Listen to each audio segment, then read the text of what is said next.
દોસ્તો, મારી ગુજ્જુની મોજ ચેનલમાં આપનું સ્વાગત છે। આજના વિડીયોમાં આપણે વાત કરવા જઈ રહ્યા છીએ કે ઠાકોર ફેમિલીના લોકો આજે પહોંચી ગયા છે ખેતરમાં મિની પિકનિક કરવા માટે। જોરદાર મજાની ફેમિલી સાથેની પિકનિક કરી। પૂનમ ભાભીને આ શું વાગી ગયું કે આટલો મોટો સોજો આવી ગયો? અચાનક શું ઘટના બની? શું વાગવાનું કારણ બન્યું હતું? બધા લોકોએ કેવો નાસ્તો કર્યો? નવા ખેતર કોને પહેલી વાર જોયા? ફાઇનલી ઠાકોર ફેમિલી અહીંયા ફાર્મ હાઉસ બનાવવાના છે। તે જગ્યા કેવી છે? આજે ત્યાં શ્રીફળ અને થાળી કરી દીધી માતાજીની। અને દોસ્તો, આજે કાજલબેની બાને મૂકવા માટે પણ જવાનું છે। શું બેની બા હવે રક્ષાબંધન પર આવવાના છે કે નહીં? જો કાજલબેને મૂકવા માટે સંજયભાઈ રણજીતભાઈ ગયા તો શું મૂકીને તરત પાછા આવવાના છે કે તેમના ઘરે રોકાવાના છે? એ બધી જ માહિતી મળશે તમને આપણા આ વિડીયોમાં। મારી ચેનલ ઉપર નવા હોય તો ચેનલને ફટાફટ લાઈક શેર અને સબસ્ક્રાઇબ કરી દો।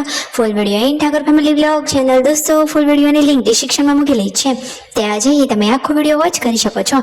આવી ટૂંકી ટચુકડી લાઈવ લેટેસ્ટ ટ્રેન્ડિંગ માહિતી મેળવવા માટે કરી દો મારી ચેનલને ફટાફટ સબસ્ક્રાઇબ। તો ચાલો દોસ્તો, વધારે રાહ ન જોતા આપણે વિડીયોની શરૂઆત કરી દઈએ। તમે વિડીયોમાં લાઈવ જુઓ કે પૂનમ ભાભી તો સરસ મજાનું સવારે નાસ્તામાં આલુ ટિક્કી બનાવી રહ્યા છે। સાબુદાણાની આલુ ટિક્કી, જેને ઉપવાસ છે એમના માટે, કારણ કે આજે તો જમણવાર રાખવાનો છે ખેતરમાં। બીજા બધા લોકો માટે જમવાનું રેડી કરી લીધું છે। દાળ ભાત, શાક, રોટલી, મરચાં, અથાણું, મસ્ત મજાની રેસીપીઓ।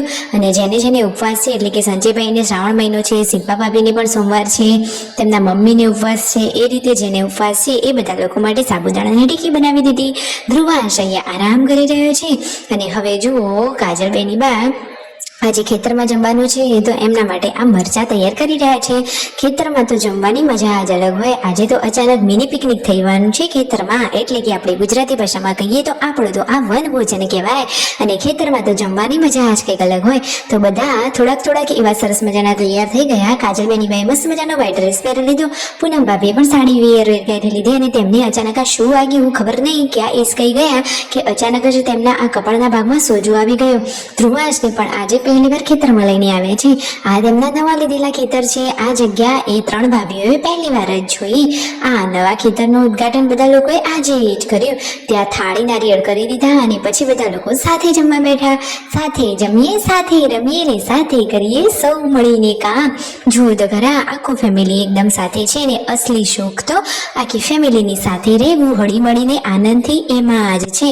ફાઇનલી વડની વડવાઈઓમાં બધા લોકો હિંચકા ખાધા। પૂનમ ભાભીએ પણ હિંચકો ખાધો। અને આ રહ્યો તેમનો નવો કૂવો। તેમને તો ખેતરે નવા કૂવા થઈ ગયા છે। ફાઇનલી આજે તો ફેમિલીની ખેતરમાં મજા જ પડી ગઈ।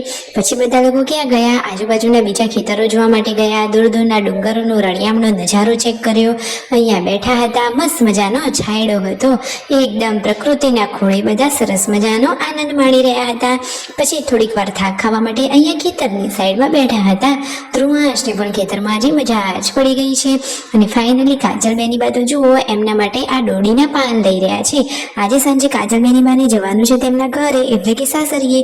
તો થોડાક ડોડીના પાન ને એવું બધું લઈ લીધું ને પછી બધા ફેમિલી સાથે ગાડીમાં બેસીને આવી ગયા છે ઘરે આવીને આજે કાજલબેની બા તેમની ઘરે જવાના છે તો સંજયભાઈ રણજીતભાઈ એમને મૂકવા માટે જઈ રહ્યા છે। હવે નેક્સ્ટ ટાઈમ ક્યારે આવશે તો નેક્સ્ટ વિડીયોમાં ખબર પડશે। સબસ્ક્રાઇબ।